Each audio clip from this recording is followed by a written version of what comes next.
Hello friends, welcome to railway exams 98 में। तो चलिए आज बिहार एसएससी का सेट नंबर 3 होगा। कितना? सेट नंबर 3 होगा जो वॉल्यूम 2 से है। किससे? वॉल्यूम 2 से। ठीक है, तो चलिए सबसे पहले अगर आप इस चैनल पे नए हैं तो चैनल को सब्सक्राइब कर लेंगे, साथ में नोटिफिकेशन को ऑन कर लेंगे और लाइक बटन दबा देंगे। ठीक है, और साथ में कमेंट भी कर देंगे। तो चलिए शुरू करते हैं। सबसे पहली क्वेश्चन की ओर बढ़ते हैं, सेट नंबर 3 की। ठीक है, सेट नंबर कितना है? तीसरा है। सेट नंबर 3 है टेस्ट सीरीज। पहला क्वेश्चन है आपके स्क्रीन पे दिख रहा है। तो चलिए क्वेश्चन को हम शुरुआत करते हैं सबसे पहले क्वेश्चन की ओर। सबसे पहला क्वेश्चन है कि भारतीय पैरा एथलीटों ने चीन के हांगझू में आयोजित एशियाई पैरा खेलों में कुल कितने स्वर्ण पदक जीतकर इतिहास रच दिया। मतलब भारतीय पैरा एथलीटों ने चीन के हांगझू में आयोजित जो एशियाई पैरा खेलों में कुल कितने स्वर्ण पदक जीतकर इतिहास रच दिया है? तो आपको 29, कितने? 29 स्वर्ण। ठीक है, ये ध्यान में रखिएगा, ये क्वेश्चन आपको पूछेगी। ठीक है, और बात करें, भारतीय टीम ने हांगझू में 2022 जो एशियाई पैरा खेल में 111 पदक जीते, जिसमें 29 स्वर्ण पदक थे। कितने? 29 स्वर्ण, 31 रजत। 29 स्वर्ण थे, 31 रजत थे और 55 कांस्य के साथ ऐतिहासिक उपलब्धि हासिल की। यानी टोटल कितना था?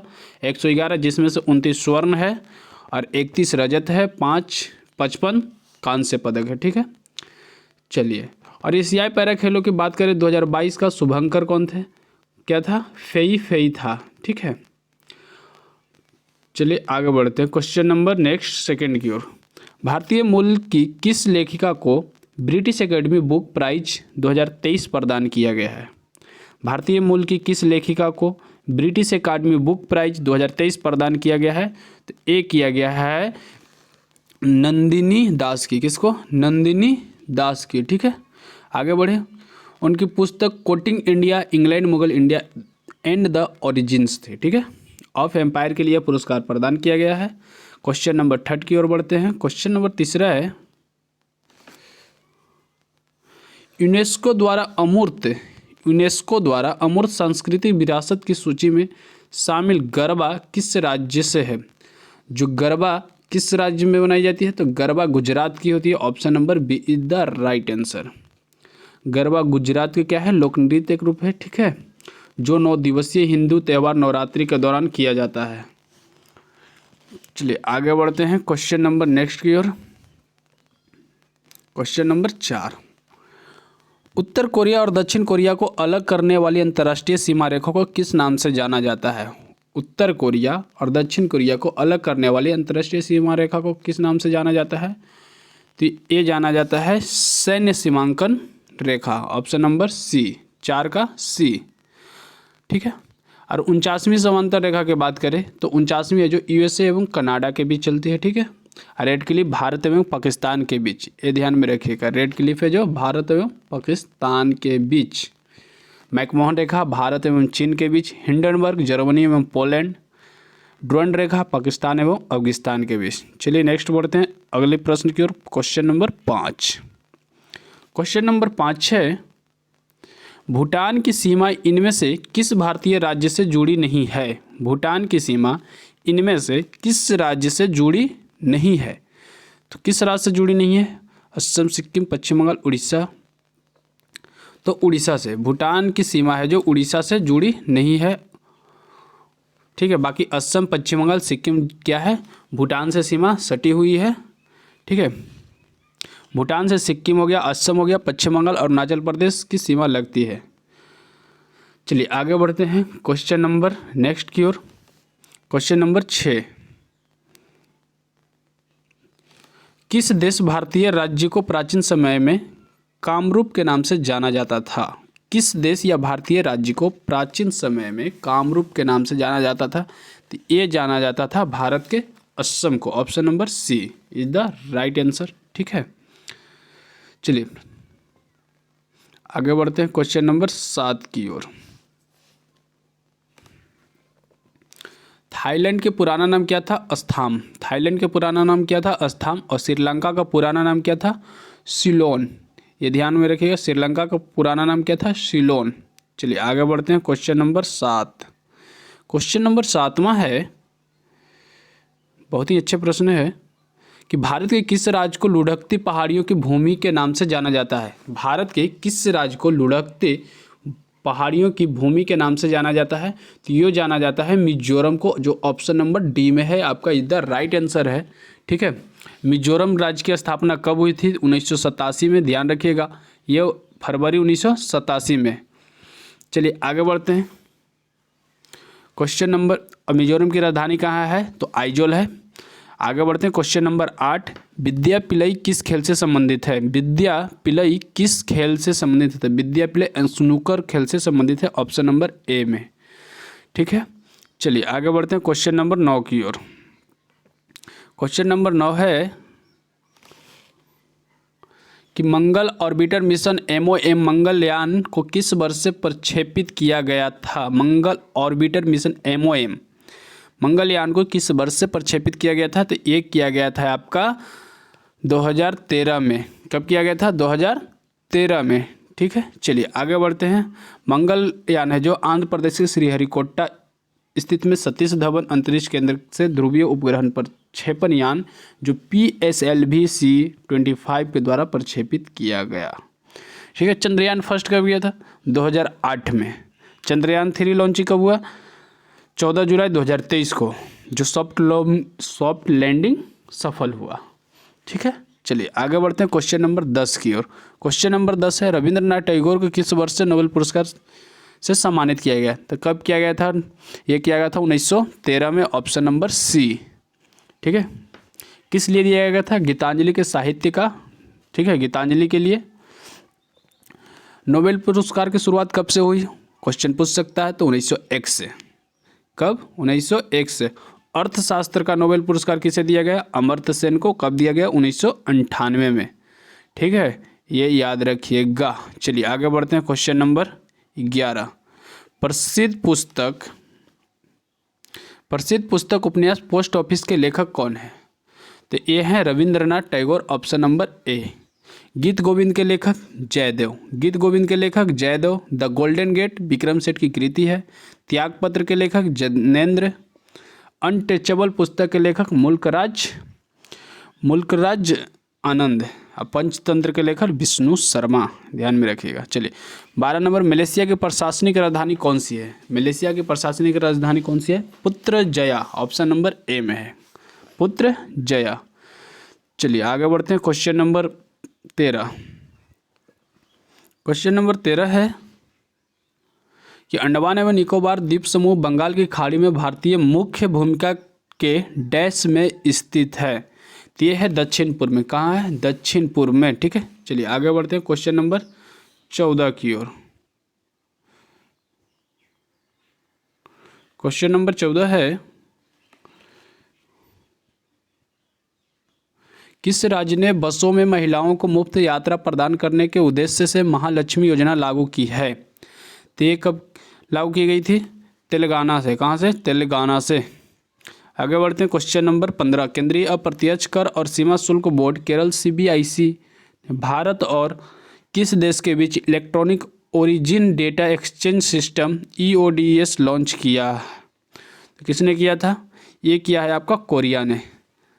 किसने? कोरिया ने। चलिए आगे बढ़ते हैं। क्वेश्चन नंबर नेक्स्ट 16 नंबर की ओर। 16 नंबर मैथ है आपका। मैथ का सेक्शन मैं छोड़ूंगा। ठीक है, मैथ अलग से मैं करवा दूंगा। 25 क्वेश्चन है। मैं बहुत जल्द ही वॉल्यूम 2 का मैथ प्रैक्टिस करवाऊंगा। चलिए आगे बढ़ते हैं। क्वेश्चन नंबर, इधर मैथ का सेक्शन है। चलिए 31 नंबर क्वेश्चन पे आते हैं। 31 नंबर क्वेश्चन है,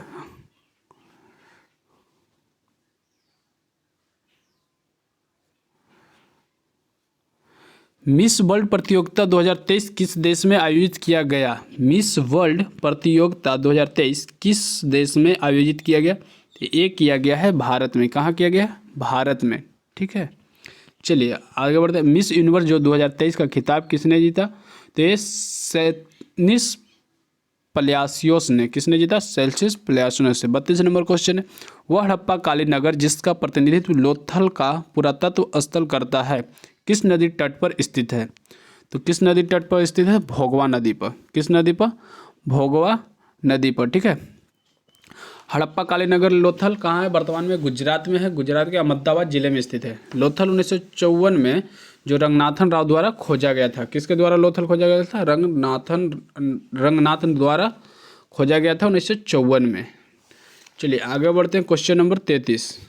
क्वेश्चन नंबर 33 है कि भारतीय राष्ट्रीय कांग्रेस के पहला असहयोग आंदोलन किस वर्ष से शुरू किया गया था? तो ये शुरू किया गया था 1920 से। असहयोग आंदोलन 1920 से। ठीक है, ध्यान में रखिएगा। क्वेश्चन पूछती है कि असहयोग आंदोलन कब हुआ था? तो 1920 से। किसके समय हुआ था? ये गांधी जी ने केसरे हिंद की उपाधि वापस कर दी थी। चलिए आगे बढ़ते हैं। Question number 34। क्वेश्चन नंबर 34 है आपके सामने। महात्मा गांधी जब द्वितीय गोलमेज सम्मेलन सभा में भाग लेने लंदन गए थे, ठहरे थे, तो कहाँ ठहरे थे? कौन से पैलेस पे ठहरे थे? ऑप्शन नंबर ए में है किंग्सले हॉल में, सेंट जेम्स पैलेस में, इंडिया हॉल में, व्हाइट हाउस में। तो किस में ठहरे थे? ये ठहरे थे किंग्सले हॉल में। ठीक है, ये लंदन में है, जो 5 मार्च 1931 को हुए गांधी इरविन समझौते के बाद। ठीक है, चलिए आगे बढ़ते हैं। प्रथम गोलमेज सम्मेलन कब हुआ था? तो ये हुआ था 12 नवंबर से 1930 में स्टार्ट हुआ था, 19 जनवरी 1931 तक आयोजित की गई थी। दूसरा आपसे पूछे तो 7 सितंबर 1931 से 1 दिसंबर 1931 तक चला था। तीसरा अगर आपसे पूछे गोलमेज सम्मेलन तो 17 नवंबर से 24 दिसंबर 1932 तक चला था, लंदन में ही।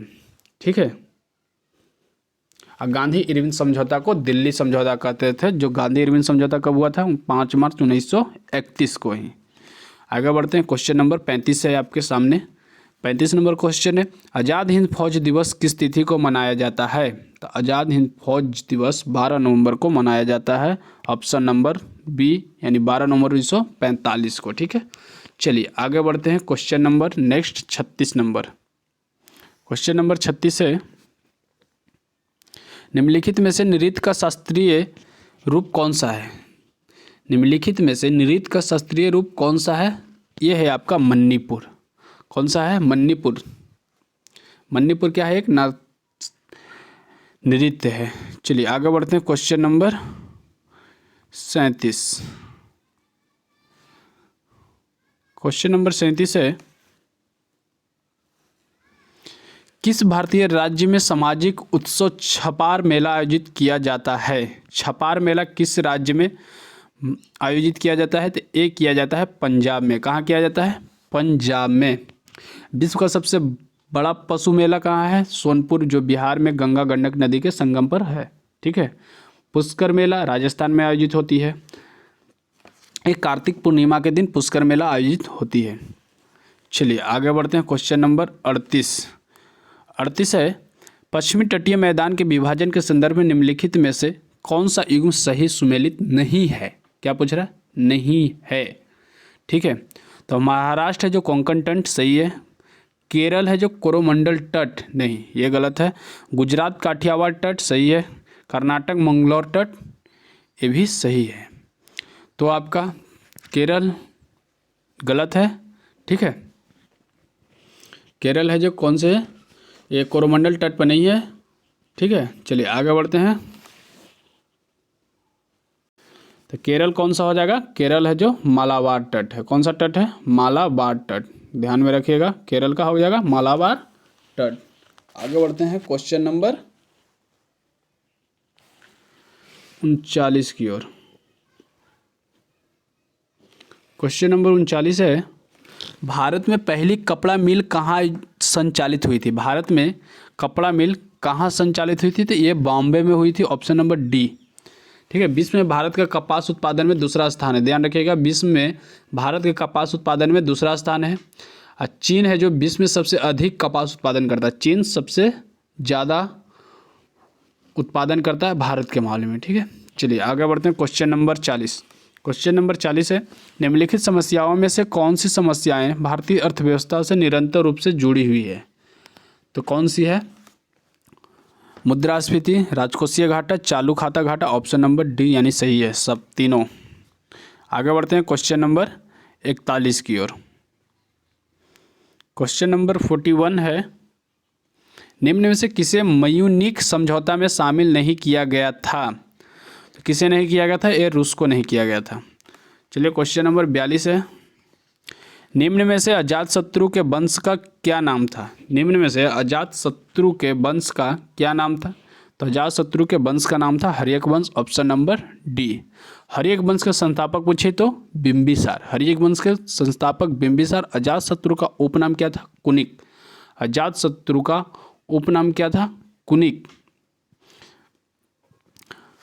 और अजातशत्रु ने अपने पिता बिंबिसार की हत्या कर दिया था, ठीक है, तथा उदयन भी अपने पिता का हत्या कर दिया था अजातशत्रु का, ये भी ध्यान में रखिएगा।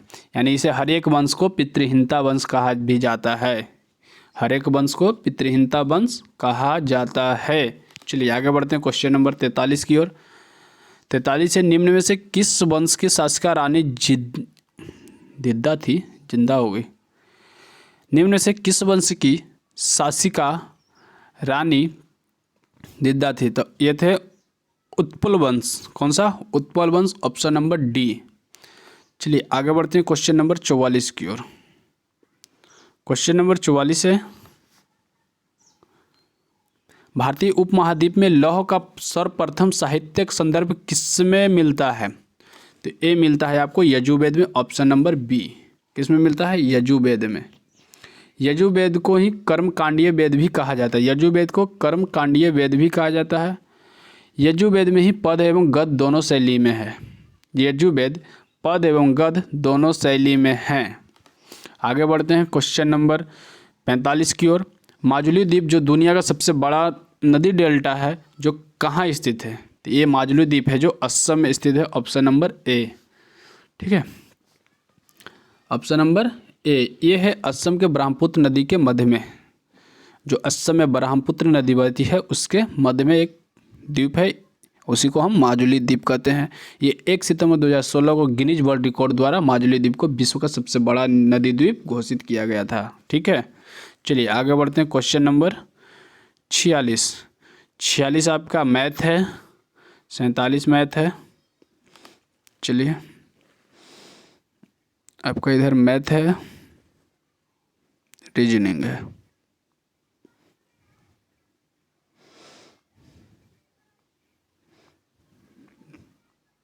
इकसठ नंबर क्वेश्चन आइए।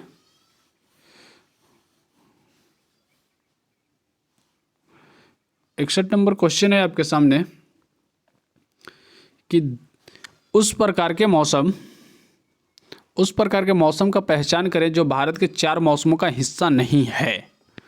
दक्षिण पूर्व मानसून का मौसम, सर्दी का मौसम, गर्मी का मौसम, दक्षिण पश्चिम मानसून का मौसम। क्वेश्चन क्या बोला? उस प्रकार के मौसम की पहचान करें जो भारत के 4 मौसमों का हिस्सा नहीं है। तो ये दक्षिण पूर्व मानसून का मौसम, ऑप्शन नंबर ए ही नहीं है। ठीक है, बाकी 4 हैं ही, जो जैसे मौसम शीत ऋतु हो गया, ग्रीष्म ऋतु, वर्षा ऋतु एवं शरद ऋतु आते हैं 4, जो सर्दी, गर्मी और दक्षिण पश्चिम मानसून से होती है। चलिए आगे बढ़ते हैं क्वेश्चन नंबर, बढ़ते हैं हम 62 की ओर। 62 नंबर क्वेश्चन है। 62 क्वेश्चन बोल रहा है भाई कि भारत के सेवानिवृत्त राष्ट्रपति के लाभों के संबंध में निम्नलिखित में से कौन सा कथन सही है? ठीक है, तो भारत के पूर्व राष्ट्रपति भी 2.5 लाख की मासिक पेंशन के हकदार होंगे, सही है। दूसरा है, वे एक निजी सचिव, एक निजी सहायक, एक अतिरिक्त निजी सचिव, 2 चपरासी और प्रति वर्ष 1 लाख तक के कार्यकाल में व्यय सहित एक सचिविक स्टाफ के हकदार हैं, ये भी सही है। ठीक है, आगे, वे रेल, हवाई या स्टीमर द्वारा एक व्यक्ति के साथ भारत की कहीं भी उच्चतम श्रेणी निःशुल्क यात्रा के भी हकदार हैं। जी बिल्कुल, यानी तीनों सही हैं। Option number A is the right answer हो जाएगा। ठीक है, आगे बढ़ते हैं नेक्स्ट क्वेश्चन की ओर। Question number 63। क्वेश्चन नंबर 63 है, निम्न में से किसके द्वारा महाधिवक्ता की नियुक्ति की जाती है? निम्न में से किसके द्वारा महाधिवक्ता की नियुक्ति की जाती है? तो ये राज्यपाल के द्वारा। राज्यपाल 165 के तहत महाधिवक्ता की नियुक्ति अनुच्छेद 165 के तहत कौन करेंगे? राज्यपाल द्वारा। ठीक है, आगे बढ़ते हैं। क्वेश्चन नंबर नेक्स्ट बढ़ते हैं। 64 नंबर है, संविधान प्रारूप समिति के समक्ष प्रस्तावना का प्रस्ताव किसने रखा? तो संविधान प्रारूप समिति के समक्ष प्रस्तावना का प्रस्ताव किसने रखा? तो ये रखा है पंडित जवाहरलाल नेहरू ने। ऑप्शन नंबर ए। चलिए आगे बढ़ते हैं क्वेश्चन नंबर नेक्स्ट की ओर। अब जवाहरलाल नेहरू ने संविधान प्रारूप समिति के समक्ष प्रस्तावना का प्रस्ताव कब रखा था? 13 दिसंबर 1946 को। 13 दिसंबर 1946 को क्या रखा गया? प्रस्तावना रखा गया था, जिसे संविधान सभा में 22 जनवरी 1947 को स्वीकार कर लिया था। ठीक है, प्रारूप समिति के अध्यक्ष डॉक्टर भीमराव अंबेडकर थे। चलिए आगे बढ़ते हैं क्वेश्चन नंबर 65 की ओर। क्वेश्चन नंबर 65 है कि बिहार सोशलिस्ट पार्टी का गठन कब हुआ था? बिहार सोशलिस्ट पार्टी का गठन कब हुआ था? तो ये हुआ था 1931 ईस्वी में। कब हुआ था? 1931 ईस्वी में। ठीक है, कहाँ हुआ था? पटना में हुआ था। चलिए आगे बढ़ते हैं क्वेश्चन नंबर 66। पाकिस्तान की पहली महिला प्रधानमंत्री कौन थी? तो ये थी बेनजीर भुट्टो। ऑप्शन नंबर ए। और भारत की पूछे तो इंदिरा गांधी। भारत की पूछे तो इंदिरा गांधी। चलिए आगे बढ़ते हैं क्वेश्चन नंबर 67 की ओर। क्वेश्चन नंबर 67 है, म्यांमार कब आज़ाद हुआ? म्यांमार कब आज़ाद हुआ? तो म्यांमार आपका 4 जनवरी 1948 को। Option number B. म्यांमार कब आज़ाद हुआ था? 4 जनवरी 1948 को हुआ था। आगे बढ़ते हैं क्वेश्चन नंबर 68। रूस की मुद्रा का नाम क्या है? रूस के मुद्रा का नाम है रूबल। ऑप्शन नंबर सी। चलिए आगे बढ़ते हैं क्वेश्चन नंबर। और रियाल है जो ईरानी का है। किसका है? ईरान का मुद्रा। और ईरान की मुद्रा कहाँ है? सॉरी, मुद्रा हो गया, इसका राजधानी है तेहरान। आगे बढ़ते हैं नेक्स्ट क्वेश्चन की ओर। क्वेश्चन नंबर है 69 69 नंबर क्वेश्चन है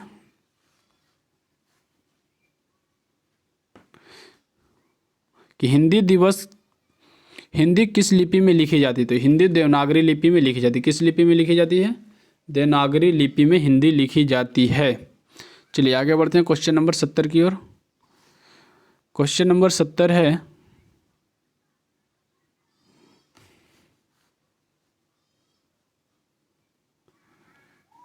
कि किस पंचवर्षीय योजना के समय भारत में पंचायती राज व्यवस्था को प्रथम बार लाया गया?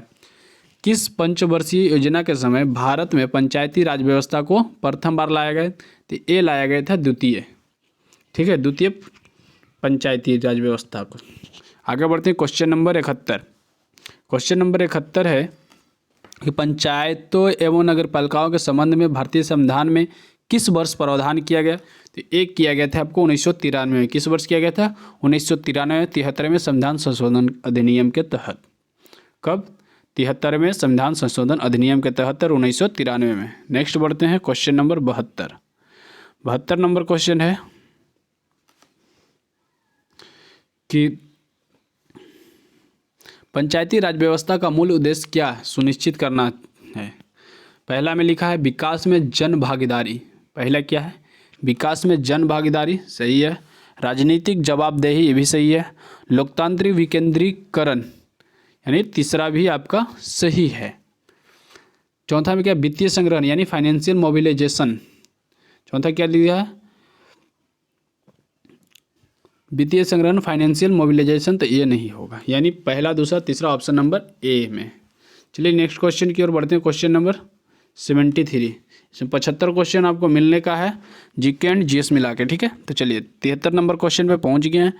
देश में सर्वाधिक समृद्धि दर प्राप्त की गई थी, तो कब की गई थी? 10वीं योजना यानी 10वीं पंचवर्षीय योजना में। ठीक है, आगे बढ़ते हैं क्वेश्चन नंबर 74, पांचवी पंचवर्षीय योजना का मूल उद्देश्य क्या था? तो क्या था? गरीबी हटाओ। पांचवी पंचवर्षीय योजना का मूल उद्देश्य क्या था? गरीबी हटाओ।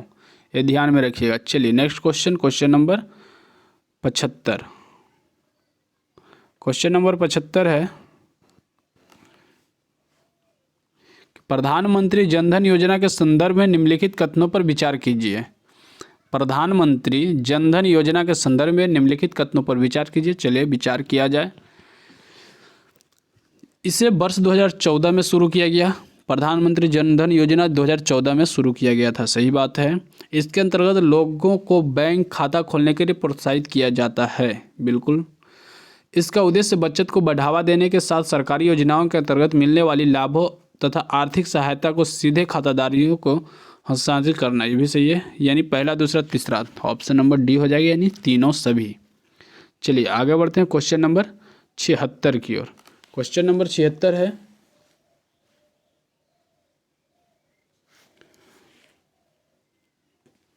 नीचे 4 शब्द दिए गए हैं जिनमें से 3 किसी संदर्भ में एक समान और उनमें से एक असंगत है। उसका असंगत शब्द का चयन करिए। ये आपका आ गया रीजनिंग, जैसे शांति, बग, युद्ध, उत्पात, आलोड़न। तो ये सब जो है, उत्पात यानी मचाना, ये सब लड़ाई झगड़ा, युद्ध मतलब क्या बोल सकते हैं, शांति आपका अलग है जो शांत भाव से, ठीक है, यानी ऑप्शन नंबर 76 का ए हो जाएगा। चलिए ठीक है, अब यह सब रीजनिंग का क्वेश्चन आ गया, तो मैं मैथ और रीजनिंग अभी छोड़ रहा हूँ, आपको सिर्फ जीके एंड जीएस को करवा रहा हूँ। इधर रीजनिंग ही है। चलिए आगे बढ़ते हैं।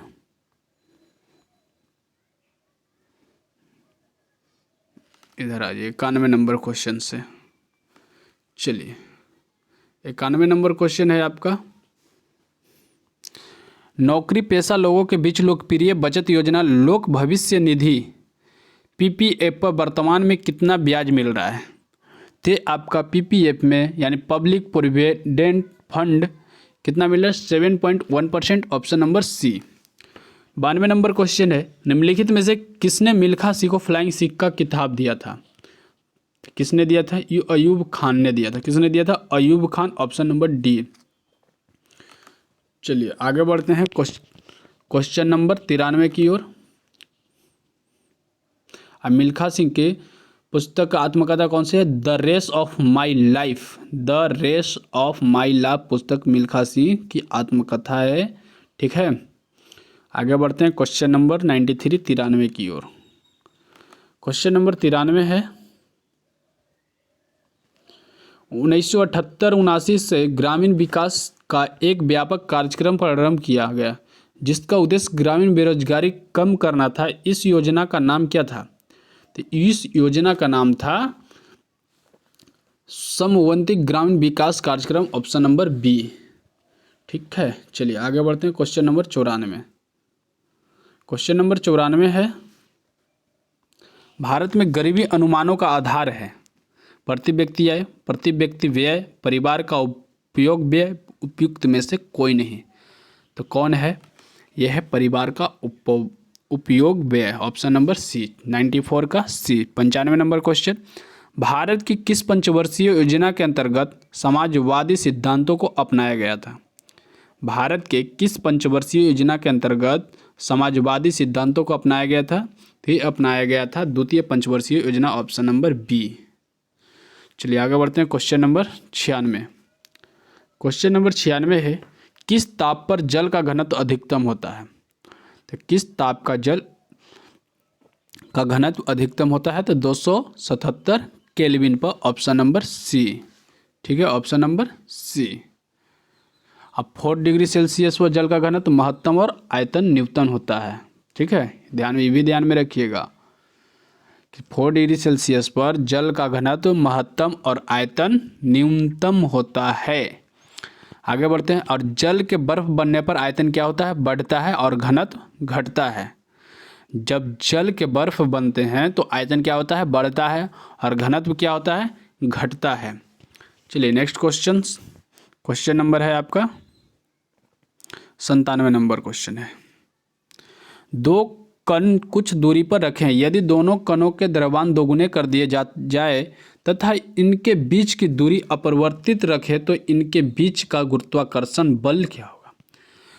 क्वेश्चन ध्यान से सुनिएगा। क्वेश्चन क्या बोल रहा है कि दो कण कुछ दूरी पर रखे हैं, ठीक है, यदि दोनों कणों के द्रव्यमान दुगने कर दिए जाए तो इनके बीच की दूरी अपरिवर्तित रखे हैं तो इनके बीच का गुरुत्वाकर्षण बल क्या होगा। तो इनका गुरुत्वाकर्षण बल है जो 4 गुना हो जाएगा, यानी बढ़ जाएगा, ठीक है। क्या होगा, गुरुत्वाकर्षण बल बढ़ जाएगा। चलिए आगे बढ़ते हैं। क्वेश्चन नंबर 97 हो गया 98 की ओर। 98 नंबर क्वेश्चन है कि दो समांतर धारावाही तार जिनमें एक ही दिशा में विद्युत धारा प्रवाहित हो रही है एक दूसरे को आकर्षित करते हैं, इसका कारण क्या है।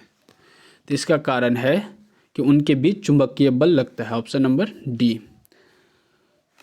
99 नंबर क्वेश्चन है ये।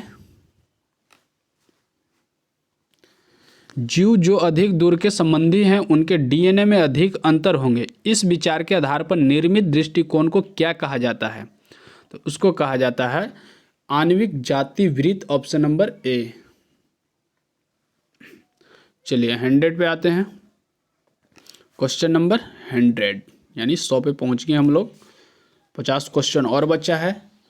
अधिवृक्क ग्रंथियां मानव शरीर के किस अंग में स्थित होते हैं। जो अधिवृक्क यानी गुर्दा ग्रंथियां मानव शरीर के किस अंग में स्थित होते हैं। तो मानव शरीर के ये स्थित होते हैं वृक्क में, ठीक है, किडनी में। आगे क्वेश्चन है नेक्स्ट। मनुष्य का हृदय कितने कोष्ठों का बना होता है। 4 कोष्ठों का। इसका भार कितना होता है 300 ग्राम, ठीक है। आगे बढ़ते हैं क्वेश्चन नंबर 101 में। दाद रिंग वॉर्म किस प्रकार की बीमारी है। दाद है जो रिंग वॉर्म किस प्रकार की बीमारी है। तो एक कवक यानी फंगल बीमारी है, ठीक है। ऑप्शन नंबर बी हो जाएगा। चलिए नेक्स्ट क्वेश्चन बढ़ते हैं। क्वेश्चन नंबर 102 की ओर बढ़ते हैं। साधारण नमक का रासायनिक नाम क्या है। तो साधारण नमक का रासायनिक नाम है NaCl होता है। इसका नाम है जो sodium chloride. Option number C हो जाएगा। 102 का कौन सा हो जाएगा, सी। NaCl होता है इसका सूत्र, सोडियम क्लोराइड, ध्यान में रखिएगा। चलिए आगे बढ़ते हैं क्वेश्चन नंबर 103 की ओर। 103 नंबर क्वेश्चन है। चंद्रमा के पृष्ठ के निकट मुक्त रूप से गिरते विभिन्न द्रव्यमानों के 2 पिंड होते हैं। कौन कौन से होते हैं। वे वेग किसी भी क्षण समान होंगे, विभिन्न त्वरण होंगे, समान परिमाण के बल कार्य करेंगे, जड़त्व के परिवर्तनों हो जाएंगे। तो ये हो जाएंगे वेग किसी भी क्षण समान होंगे। ऑप्शन नंबर ए 103 का ए, ठीक है। यानी पृथ्वी से जब ऊपर जाने पर गुरुत्वीय त्वरण का मान क्या होता है, घटता है। और पृथ्वी के तल से अंदर जाने पर गुरुत्वीय त्वरण का मान क्या होता है, घटता है। पृथ्वी के घूर्णन गति का गुरुत्वीय त्वरण का मान पर ध्रुव पर कोई प्रभाव नहीं पड़ता है। तो इसलिए option number A is the right answer. चलिए 104 नंबर क्वेश्चन की ओर बढ़ते हैं। क्वेश्चन नंबर 104 है। धारावाहक तार कैसा होता है। धारावाहक तार है जो न्यूट्रल होता है। ऑप्शन नंबर सी, क्योंकि आवेश चार्ज, ठीक है, वह गुण जिसके कारण पदार्थ विद्युत एवं चुंबकीय प्रभाव उत्पन्न करता है या अनुभव करता है। आगे बढ़ते हैं क्वेश्चन नंबर 105 की ओर। 105 नंबर क्वेश्चन है कि यौन संचारित रोग के संबंध में निम्नलिखित में से कौन सा विकल्प सही है। कथन ए है यौन संचारित रोग किसी संक्रमित व्यक्ति से किसी असंक्रमित व्यक्ति में यौन संपर्क के माध्यम से संचारित होने वाला संक्रमण है। बिल्कुल सही है। दूसरा बी HIV, HPV और हेपेटाइटिस बी विषाणु STD के लिए जिम्मेदार है। ये भी सही, बिल्कुल जिम्मेदार है। इसलिए ऑप्शन नंबर सी, ए और बी दोनों सही है। ए और बी दोनों सही है। चलिए नेक्स्ट क्वेश्चन की ओर बढ़ते हैं। 106 नंबर। HIV का अगर फुल फॉर्म पूछे तो ह्यूमन इम्यूनोडिफिशियंसी वायरस, और HPV का फुल फॉर्म पूछे तो ह्यूमन पेपिलियोमा वायरस। हेपेटाइटिस बी है जो विषाणु के कारण होने वाला रोग है, इसे यकृत प्रभावी होता है। चलिए 106 नंबर आपका है वेन आरेख का क्वेश्चन, रीजनिंग का, ठीक है, ये सब रीजनिंग का ही क्वेश्चन है। आपसे रीजनिंग पूछेगी 50 नंबर का। ठीक है, आगे बढ़ते हैं। सब रीजनिंग का क्वेश्चन ही है। रीजनिंग क्वेश्चन है कि आप प्रकार के औषधि को क्या कहते हैं जो प्राकृतिक संरचना की नकल करके ग्राही को सक्रिय कर देती है। चलिए 121 नंबर क्वेश्चन को देखते हैं। कितना number? 121 number question. 121 number question है कि आप उस प्रकार के औषधि को क्या कहते हैं जो प्राकृतिक संदेशवाहक की नकल करके ग्राही को सक्रिय कर देती है। तो आप क्या समझते हैं? एगोनिस्ट, ऑप्शन नंबर डी, 121 के डी। चलिए नेक्स्ट क्वेश्चन की ओर बढ़ते हैं। क्वेश्चन नंबर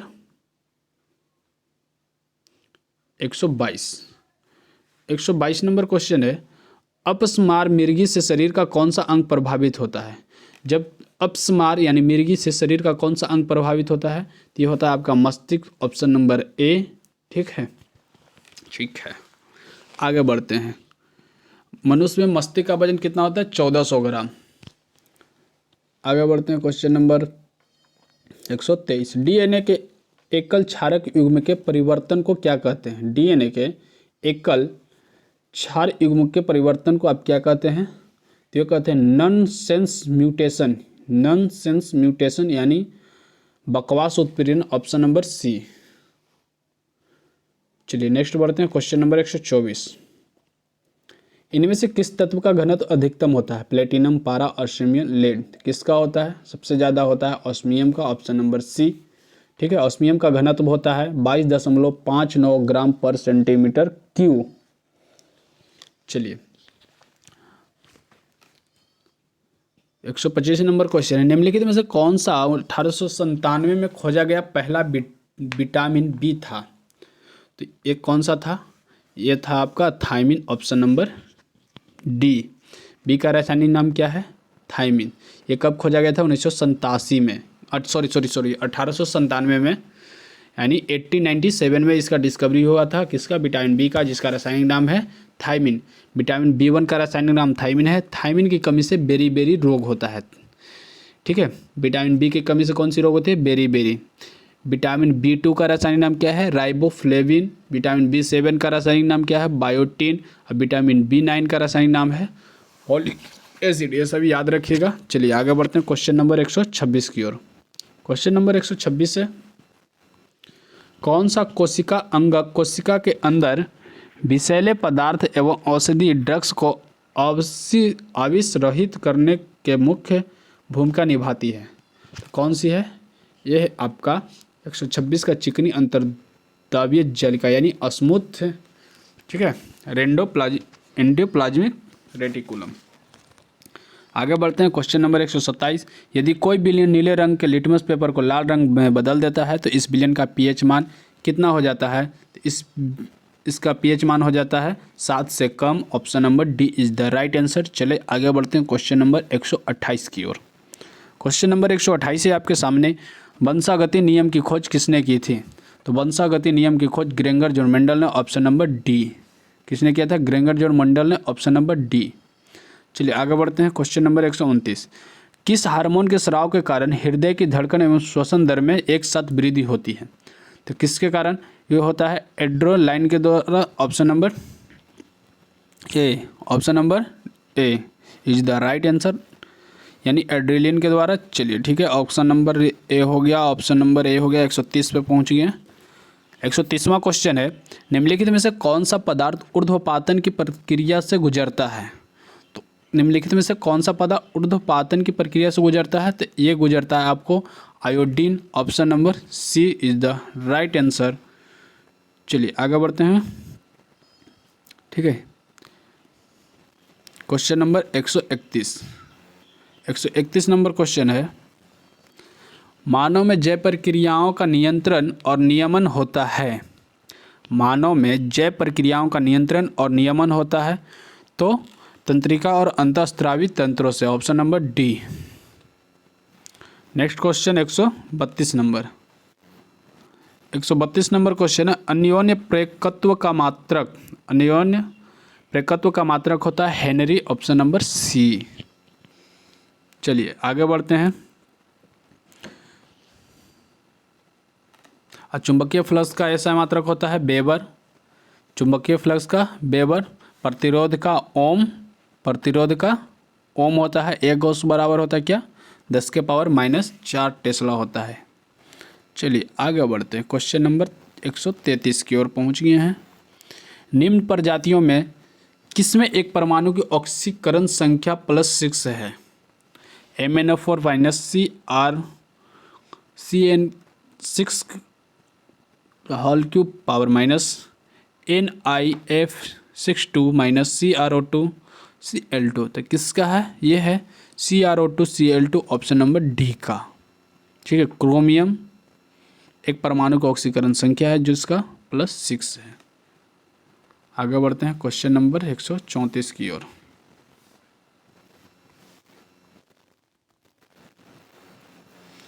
एक 134 नंबर क्वेश्चन है, समुद्री तट के सहारे कोहरे के निर्माण का कारण क्या है? तो क्या है? अभिवहन, option number A. 135 number question, निम्नलिखित में से कौन सा कथन गलत है? सुनिएगा ध्यान से। ऑप्शन नंबर ए में लिखा है ट्रोजन यूजर के संपर्क से फैलता है जैसे ईमेल और अटैचमेंट खोलना या इंटरनेट से फाइल डाउनलोड करना और निष्पादित करना। ठीक है, क्वेश्चन क्या बोलता था? गलत। ठीक है, ट्रोजन यूजर के संपर्क से फैलता है जैसे ईमेल और अटैचमेंट खोलना या इंटरनेट से फाइल डाउनलोड करना और निष्पादित करना। बी में लिखा है ट्रोजन एक वैध सॉफ्टवेयर की तरह दिखता है। बिल्कुल सही है। ट्रोजन स्वयं को दोहराता है और अन्य फाइलों को संक्रमित करता है। ये भी सही है। नेक्स्ट क्वेश्चन है, डी नंबर है, कुछ ट्रोजन सिस्टम में दुर्भावनापूर्ण उपयोगकर्ता पहुंचा देने के लिए बैकडोर बनाते हैं। ये भी सही है, यानी आपका option number A is the right answer है। ऑप्शन क्या है? ये गलत है। ठीक है, चलिए आगे बढ़ते हैं क्वेश्चन नंबर 136 की ओर। 136 में है निम्नलिखित श्रेणी में अगला पद क्या होगा? ये आपका दिया गया है। तो आप TUVX, तो इसके आगे जोड़ लीजिएगा। कौन सा हो जाएगा मैं बता देता हूँ, यानी T तो UVWX एक एक छोड़ के बढ़ रहा है तो यहाँ हो जाएगा RS हो जाएगा, R हो जाएगा, यानी 18R। Option number A is the right answer. ठीक है, कौन सा हो जाएगा? ए। यहाँ कितना होगा? 18R। ठीक है, यानी 2-2 करके बैठ जा रहा है। चलिए आगे बढ़ते हैं 137 नंबर क्वेश्चन की ओर।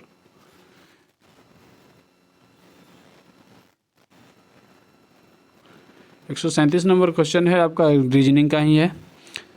38 भी है, 39 भी है, 40, 41 इधर आपका रीजनिंग का पार्ट है। तो इस तरह आपको 75 क्वेश्चन समाप्त हो चुका। ठीक है, इसी तरह क्वेश्चन को आप डेली प्रैक्टिस कीजिए। शाम में 5 बजे पर डे आपको मिलेगा।